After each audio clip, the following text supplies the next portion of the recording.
The India cables have shown a nexus, somewhat unholy or dubious, between US international policy and the interests of its big businesses.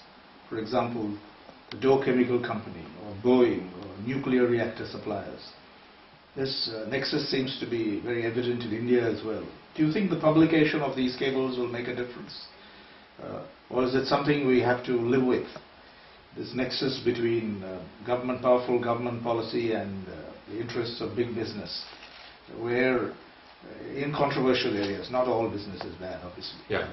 No, I think this, big businesses are powerful and they are able to throw their weight around in terms of, in the United States context, funneling money to congressional campaigns. The statistic for Washington is 50 lobbyists per congressman. So that's an enormous amount of intellectual power being placed on each individual to manipulate them. Similar activities take place in other parts of the world where big companies, not just from the United States, but from Russia and China and the United Kingdom especially, do try and manipulate and get inside the levers of government. What these cables do is not stop that situation directly, but make it absolutely clear that that is going on.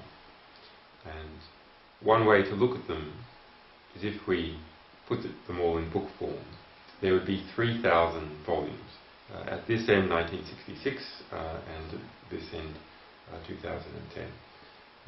And together they comprise the most significant encyclopedia of political history to have ever been written.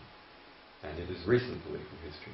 And so that gives us a constant way to understand the world and the structure of geopolitical relations, including the interactions between big companies and nation states.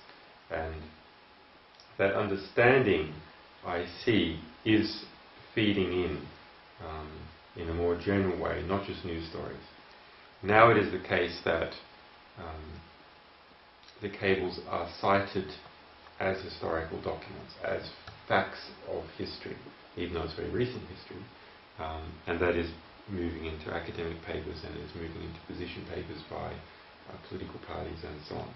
So I think what will come out of this is a much more nuanced understanding and practice within government, within academia, within the media, of how the world actually works.